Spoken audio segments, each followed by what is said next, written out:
Namaste and welcome to our continuing series, The Synthesis of Yoga with Ranganath. Today we will be beginning a new chapter, Chapter 4, The Systems of Yoga.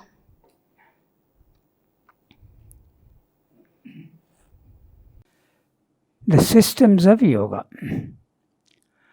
These relations between the different psychological divisions of the human being and their various utilities and objects of effort founded on them, such as we have seen them in our brief survey of the natural evolution, we shall find repeated in the fundamental principles and methods of the different schools of yoga. And if we seek to combine and harmonize their central practices and their predominant aims, we shall find that the basis provided by nature is still our natural basis and condition of their synthesis. The whole book is a synthesis of yoga. And he has told you earlier, he has examined the 3 steps of nature and the threefold life. Now he is going to tell you the systems of yoga. So, Sri Aurobindo is looking at the present scene in the physical, in India, and he sees that there are many systems of yoga. There is Jnana Yoga, Bhakti Yoga, Karma Yoga, there is all sorts of other things also. There are Raj Yoga, then there is Hatha Yoga. But he wants to have a synthesis of all this. And for that he starts looking at nature. The 3 earlier chapters that we have read, that is the thing. He is discussing that in. So he says the 3 steps of nature in evolution. Nature has first evolved life out of matter. Matter is the first one and evolves life at a universal level. From life, it evolves into mind. So first there is only matter. Then when life comes in, there are 2-3 forms of life. There is the plant life, vegetable life, then there is the animal life. Then you come to man, which is a mental status. So he finds very clearly that nature is going from the lowest matter to life and to mind. So he says we will follow the same system. So you come to the threefold life. The second chapter is the 3 steps of nature. The 3 steps of nature: matter, life and mind. So you come to the threefold life. You have a choice. Man has a choice of 3 types of life, based mainly on the matter and vital. Okay? A vital material existence, which is mostly what happens in the world. Most human beings they are most interested in their body and their vital. Then there is the mental life. The mental life is you are interested in knowledge, you are not so much interested in the material things, you are not interested in comfort, you are not interested in the clothes you wear or the food you eat, you are interested mainly in ideas, the mental life. Then there is the spiritual life, which goes beyond. Nature has not yet gone to that. So he says that this is the system, and what nature is doing, we will also do. So what is nature doing? Nature is integrating the lower into the higher when she is evolving. When she introduces life into matter, she is not rejecting matter. She takes matter and puts life into it. You have living creatures. Then it goes to the mind level, she puts mind into the matter which has been already, life has been put into it. So there is a integration. There is no rejection. So that's why he says we will do the same. So there should be the next level of evolution will be the spiritual evolution. And when we go to the spiritual level, just like nature is not rejecting the lower, we also will not reject the lower. This is his whole idea. That's why synthesis of yoga. Now he is going to discuss the systems of yoga. We have read the first para. I'll read out the thing to you sentence by sentence. These relations between the different psychological divisions of the human being. The different psychological divisions are the body, the vital and the mind. And they have a relation between the two. They are all connected. Okay? So, and these various utilities. The body is absolutely essential for existence in the physical world. And it has to be animated by energy. So you have energy. Then you must have intelligence. So intelligence is there in the mind. So the utilities are this. The body is the base, the vital is the energy giving unit, and mind is the knowledge giving unit. Various utilities and objects of effort founded on them, such as we have seen them in our brief survey of the natural evolution in the previous chapters. We shall find repeated in the fundamental principles and methods of the different schools of yoga. So, if you take the body, there is Hatha Yoga corresponding to the body. Hatha Yoga concentrates on the body and discovers their power. The power in the body they discover. Body can be made disease free, it can be made very, very plastic, it can be made to have powers which normally you don't possess. So, all the powers of the body are brought out by Hatha Yoga. Then you come to the vital, the emotional part. You have the Bhakti Yoga, the emotion and devotion to God. Then at the mental level, you go to knowledge. So these are the different aims. Hatha Yoga concentrates on the body, Bhakti Yoga concentrates on the emotional being, and Jnana Yoga concentrates on the mind for knowledge. So that's basically what he's saying, their utilities and their aims. Okay? And if we seek to combine and harmonize their central practices and their predominant aims, we shall find that the basis provided by nature is still our natural basis and the condition of their synthesis. What nature is synthesizing and not rejecting, we also will do the same. But actually when we are doing yoga, there is a rejection. Okay? The emotional being rejects the material life. The Jnana Yoga also rejects the vital and the mind. They want only knowledge of God and they identify themselves with the higher powers and they go into and identify themselves with the mind. They don't care for the body and the vital.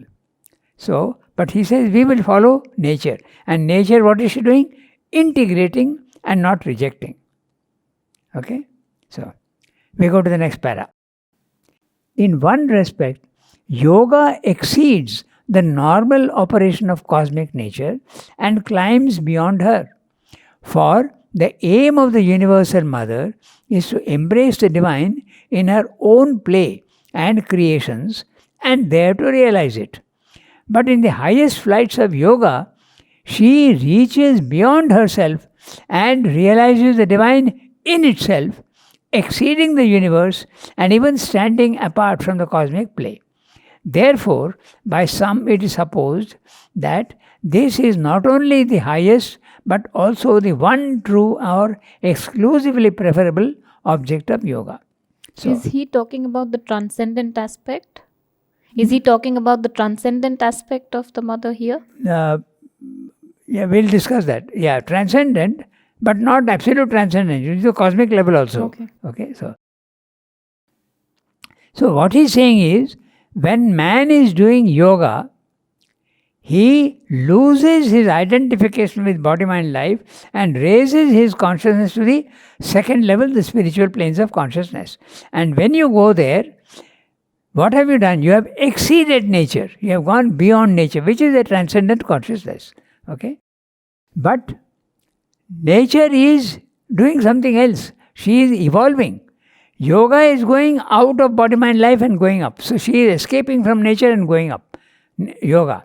But when nature is doing the evolution, she is going from matter to life to mind. In other words, she is putting life, which is a higher principle, into matter. Then when mind is there, it's a higher principle than even life, and she puts that into matter and life. So she is integrating. So Surendra is saying, yoga wants to realize the divine in himself, not in the physical world. But nature wants to realize the divine in the physical world. That's what he's saying. Note the words. Okay.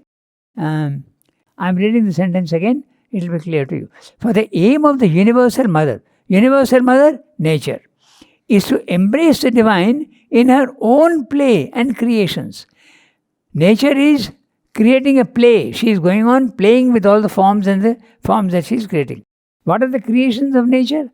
Entire universe. stones, trees, animals, human beings, whatever is there in the physical world is creation of nature. Nature is creating all these things. And she wants to realize the divine here, not up there. But yoga, when man is doing yoga, he wants to get rid of his body, mind, life and go up. So yoga is wanting to realize the divine in the divine, not in the world. And nature wants to realize the divine in herself, in matter and life.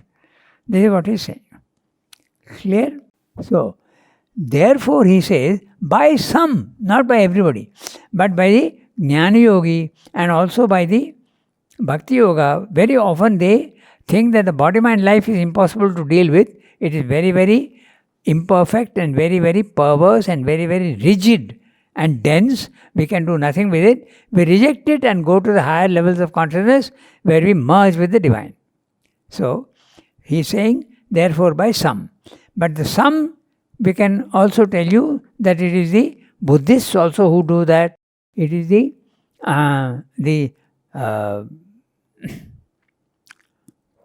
not necessarily the Jains, but they also have an idea that you can go up to there and liberation is the aim of life. Then there is the Mayavadins. The Advaitins, but Advaita as interpreted as actually Shankara has been misunderstood, and the Mayavadins, because he used the word Maya, they think that Shankara is rejecting the physical world. Actually he does not. But the Mayavadins, the ascetics, reject the physical world and go up. So these are the some that he is talking about. Okay, the Buddhists and the Mayavadins. It is supposed that this is not only the highest, but also the one true and exclusively preferable object of yoga. If you want to do yoga and get the divine consciousness, you can't do it in the physical world. You have to go only there. That's what he's saying. Does Sri Aurobindo agree with this? Certainly not. He wants, like nature, remember he wants to follow nature. So nature wants to realize the divine here. He says we will also do the same. First we will lose our identification with body, mind, life. Then having done that, we will come down and bring down all that we have got in the spiritual planes of consciousness, power, knowledge, light, bliss, ananda, all these things, and we will bring all those things down into the physical world. It's like all these things are available on the first floor, but Sri Aurobindo wants all these on the ground floor. Okay, so that's what he's saying. They're all small paras. We go to the next para. Yet, it is always through something which she has formed in her evolution that nature thus overpasses her evolution. It is the individual heart that by sublimating its highest and purest emotion attains to the transcendent bliss or the ineffable nirvana. The individual mind that by converting its ordinary functionings into a knowledge beyond mentality knows its oneness with the ineffable and merges its separate existence in that transcendent unity. And always it is the individual, the self, conditioned in its experience by nature and working through her formations, that attains to the self, unconditioned, free and transcendent. So I'm beginning the sentence with, yet it is always through something. So, when man is doing the yoga, what is the instrument he is doing? Yoga is a work he is doing on himself. What is the instrument he is using? He is using the instruments available in the physical world and using them and rejecting them. So he is using his heart, he is using his mind. The Hatha Yogan is even using the body for that. Okay? So he is saying, yet it is always through something which she has formed in her evolution.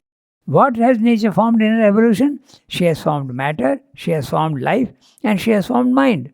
So, nature is using these like a ladder, if you want, or like a scaffolding, and she is using these to go up.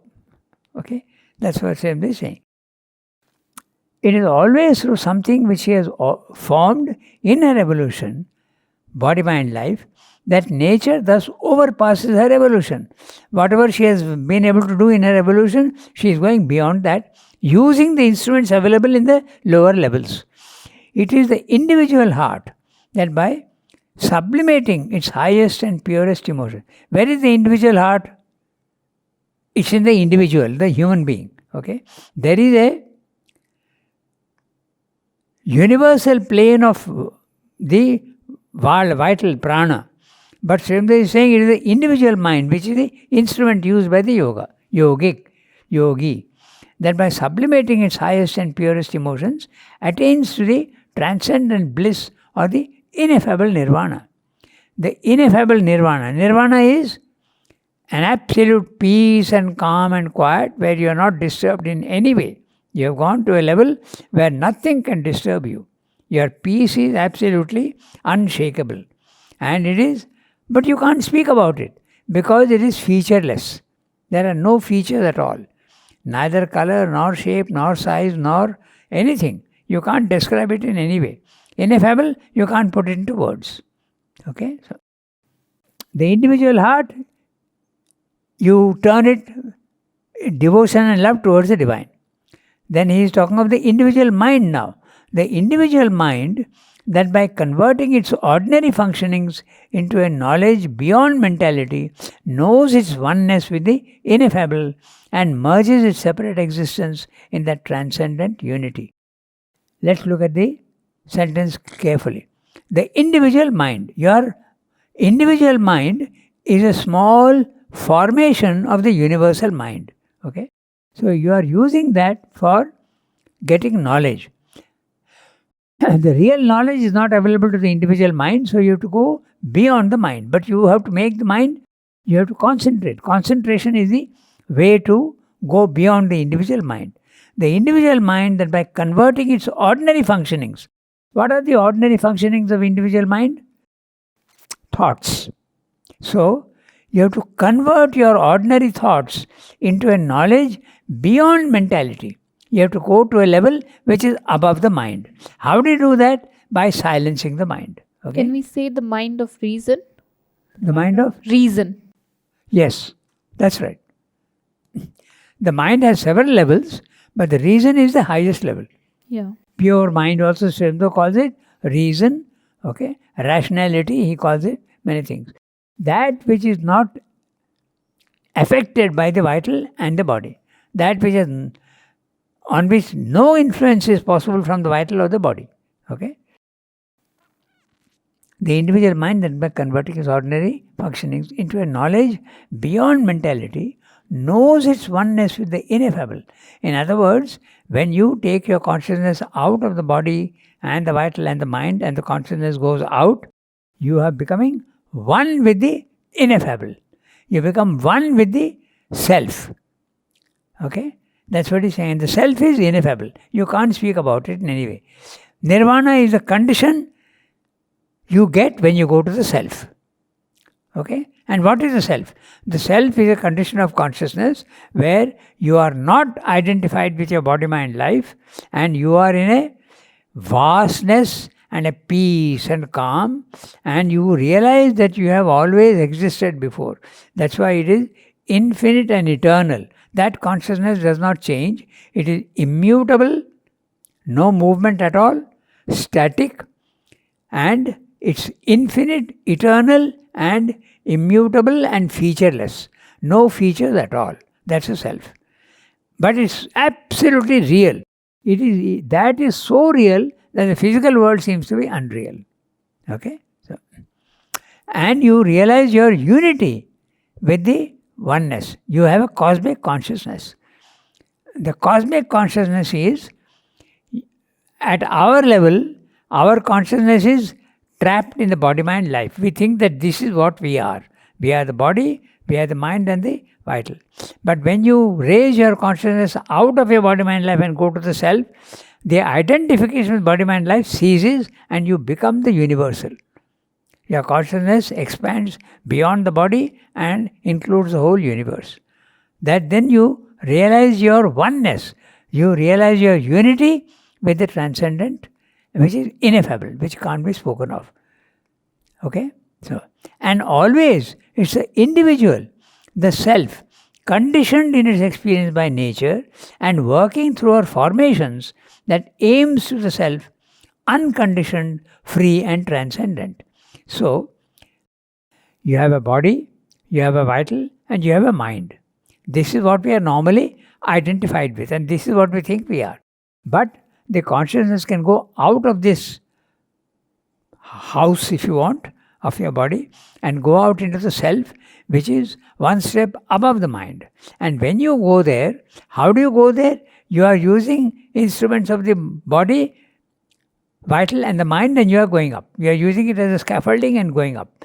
And it is always the individual, and the self is conditioned. That means your consciousness is conditioned by the body, mind, life. You can use another word. You are conditioned. You are imprisoned in the body, mind, life. But when you go there, you are no more subject to body, mind, life. You are unconditioned. Okay? Same there is in the word conditions. When some conditions are put on you, it is limiting you. Okay? But when you go to the self, this plane of consciousness which you can call level 2, which you can call the spiritual planes of consciousness, you are not identified with body, mind, life. So you are not conditioned by it. Everything that happens in the body, mind, life, nothing can touch your peace and calm above the body, mind, life. So he is using the words conditioned and unconditioned. When our consciousness is inside, in the body, mind, life, like we are conditioned. The body, mind, life is putting conditions on us. You are subject to my conditions. But when the consciousness goes up, it is unconditioned. Okay? The imprisonment disappears. So, in practice, okay, he is giving you the theory. Now in practice, 3 conceptions are necessary before there can be any possibility of yoga. What are those 3 conceptions? There must be, as it were, 3 consenting parties to the effort: God, nature, and the human soul. Or, in more abstract language, the transcendental, the universal, and the individual. This is you can always speak of the 3 as the 3 levels. The individual level is where you are identified with your body, mind, life. You are in ignorance. You see the many and you think that they are true, that they are absolutely real. Then the second one is the cosmic. When your consciousness is not identified with your body, mind, life, goes up beyond the mind and enters into the cosmic consciousness. Okay, that is level 2, the spiritual planes of consciousness. You become one with the cosmos, or you become one with the self, whatever you want to do. That is the nirvanic consciousness. Then there is the third one, which is outside the universe even. In the second one, you are outside your own body, mind, life, but you are in the cosmos. But in the third one, you are even outside the cosmos. It is transcendent. It goes above the universe. You feel that you are not in the universe when you experience the transcendent.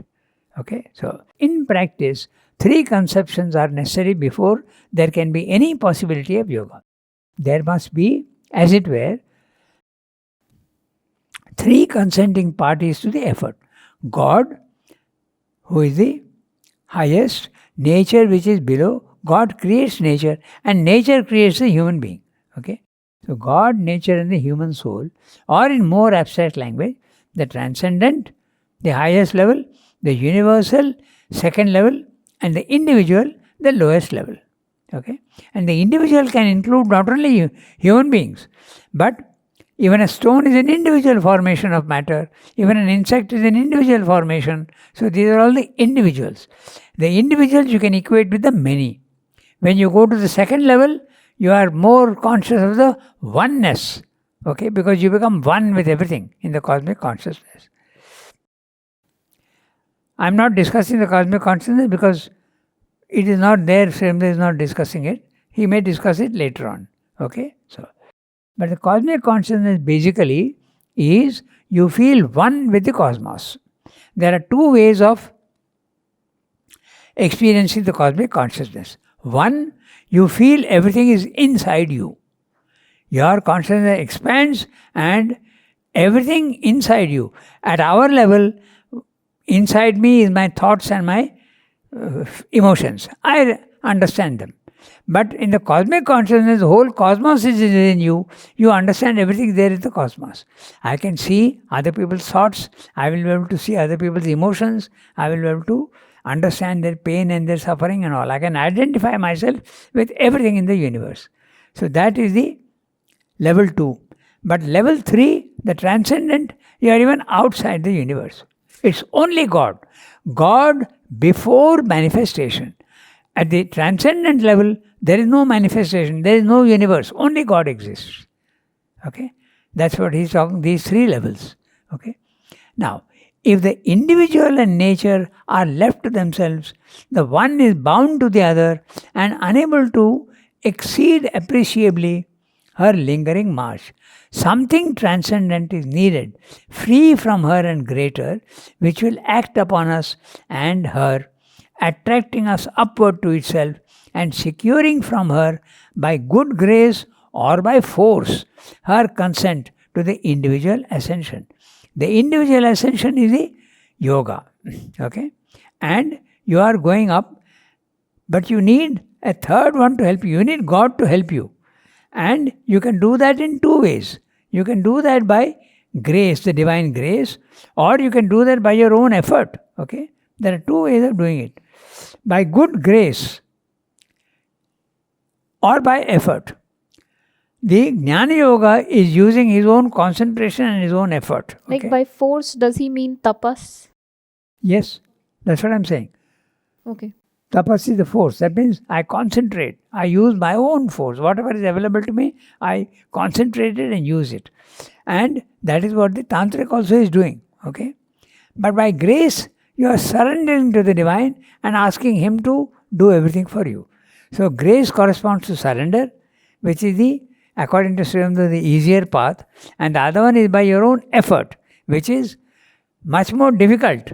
Okay? Like the baby cat method. In the baby cat method which Ramakrishna talks about. That's right. The baby cat and the monkey baby. The monkey baby has to cling to the mother by its own effort. But the baby cat says it allows the mother to take it wherever you want. That's the difference between the 2. So grace, baby cat, kitten.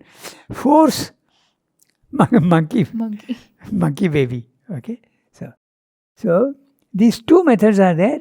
And you have to do that to go to the 3rd level. So all 3 are necessary. If God is not there, there cannot be any yoga.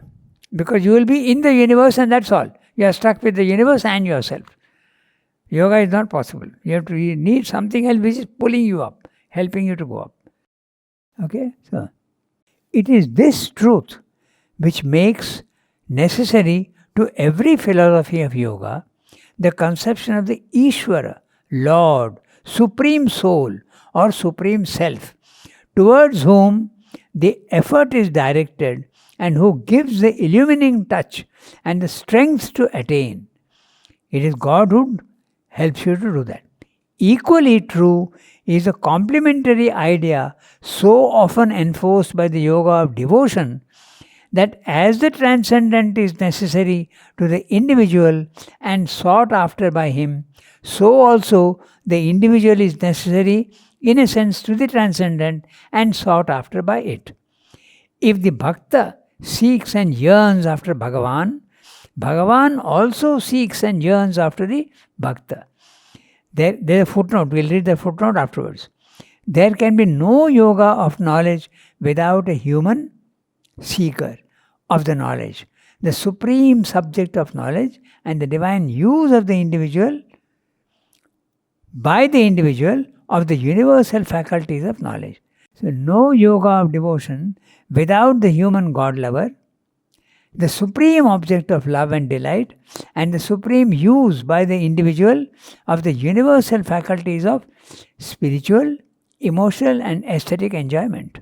So, no yoga of works, Karma Yoga, without the human worker, the supreme will, master of all works and sacrifices, and the divine use by the individual of the universal faculties of power and action. However monistic may be our intellectual conception of the highest truth of things, in practice we are compelled to accept this omnipotent Trinity. Omnipresent. What did I say? Omnipotent. Okay. It's omnipotent also, Yes. but omnipresent Trinity. All the three are always present. Now, the word Trinity is interesting. It is three, not separate but one. Yeah. Triple would be three separate things. Like Sachidananda, it's Yeah. one. Satchidananda is Trinity, but all actually one. Inseparable. Okay? So, this is what he is saying. We have read the para. So, he is giving an interesting idea. Just as the developed human being wants Bhagavan, Bhagavan also is keen on the Bhakta. Okay? So, we read that footnote now. Okay? So, Bhakta, the devotee or lover of God, Bhagavan, God, the Lord of love and delight. Okay? The third term of the Trinity is Bhagavat, the divine revelation of love. So, for yoga, all the three are necessary. You need even in our human relations is like that, na? You need, if you are following the path of knowledge, you have the knower, you have the to be known, and there is knowledge connecting them. If you are following the path of love, you are the lover, then you are connecting with the loved, Or beloved. and there is love which is connecting Yes, them. yes. So these three things are always necessary, which gets reflected in the transcendent, the cosmic, and the And in individual. work, there is the Okay. worker. In work, you have the worker, okay, and you are offering the work to the Lord of works, and the work itself is the connecting link Right. between Like the the two. action. Yeah, the action that you are doing. Okay, so that's what he is actually saying here. He is using these, the Jnana Yoga, the Karma Yoga, and the Bhakti Yoga. He has not spoken about the Karma Yoga, he is just saying works and sacrifices. It is this truth which makes necessary to every philosophy. What is the truth? That three things are necessary: the transcendent, the cosmic, and the individual. That is the truth, which makes necessary to every philosophy of yoga the conception of the Ishvara. Ishvara is the highest God. You can call him Lord, you can call him Supreme Soul or Supreme Self. There are many yogas which go only up to level 2. They go to the Nirvana and they don't see the Lord and the Ishvara. They don't. And they say there is no God. Okay? The Buddhists say that, the Mayavadins say that. In modern times also there is Jiddu Krishnamurti and also Sadguru. They all say there is no God. It's your own imagination. Because they have not gone to the third level. But in the Gita as well as Sri Ramdas Yoga, there is a personal God like a king. Okay, ruling his kingdom. He is a person, but this person is not like we think our person, but he is an infinite person. He can be personal, he can be impersonal. Okay, that personal and impersonal we'll discuss afterwards. So, the conception of the Ishvara, Lord, Supreme Soul, or Supreme Self, towards whom the effort is directed. All yoga is wanting to realize the divine. Okay, so there is the Ishvara. Lord, Supreme Soul, the Supreme, towards whom the effort is directed and who gives the illuminating touch and the strength to attain. If the divine is not there, your sense of perfection will not get sufficient push. It is he who is encouraging you to do that. Equally true is the complementary idea so often enforced by the yoga of devotion, that as the transcendent is necessary to the individual and sought after by him, so also the individual is necessary in a sense to the transcendent. Why is he saying that? God doesn't need anything. God is self-sufficient. He doesn't need anything. But in a sense you can say that if there is a relation between two people, there is always an interchange. So if you are loving the divine also will love you. So in that sense, that's why Sri using the word in a sense. And like, is it for the play of the Leela? Yes. That relation is so That's right. important. Yeah. So, and sought after by it. If the bhakta seeks and yearns after Bhagavan, suddenly Sri is lapsing into Indian words. Okay. It is the bhakta who seeks and yearns after Bhagavan. Is it Bhagavan or Bhagavan? Bhagavan. Bhagavan. Okay. Bhagavan, The root word is Bhagavat. Right. And the Prathama, Huh. Prathama singular is Bhagavan. Okay. Also seeks and yearns after the Bhakta. There can be no yoga of knowledge without a human seeker of the knowledge, the supreme subject of knowledge, and the divine use by the individual of the universal faculties of knowledge. No yoga of devotion without the human God lover, the supreme object of love and delight, and the divine use by the individual of the universal faculties of spiritual, emotional, aesthetic enjoyment. Certainly, Sri is introducing a wider idea.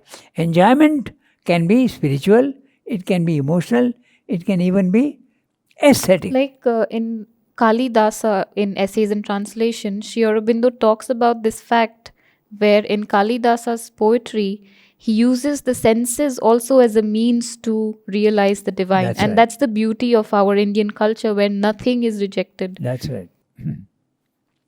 There are many things in Indian culture which reject the body mind life, but there are also other systems which don't reject body mind life. Okay. So, in other words, the knower, the known and knowledge, it's a trinity. The lover, the loved and love is a knowledge. Is it like lover, love, and the divine love, or love? Love can be at many levels. Okay, it can be human love, it can be platonic love, it can be idealistic love, it can be a divine love. At the human level, love is always a commerce. You are giving yourself, but you also want something back. At the spiritual planes of consciousness, it is far superior, but still there is a demand. But at the highest level, the divine is only giving and not expecting anything. Okay, so the same thing with the worker, the human worker. In the Karma Yoga, you are offering your work to the divine. So there is the worker, there is the person to whom you are offering your work, and there is the work itself, the action that is taking place. Okay, so everywhere you need the Trinity. Okay, so however monistic may be our intellectual conception of the highest truth of things, in practice we are compelled to accept this omnipresent Trinity. Right. I said again omnipotent. So, in other words, monism is the theory that there is only one ultimate truth. Right. But that ultimate truth in practice is threefold. The Trinity, right. Sat, Chit, Ananda, or transcendent, cosmic and individual. So we can stop here today.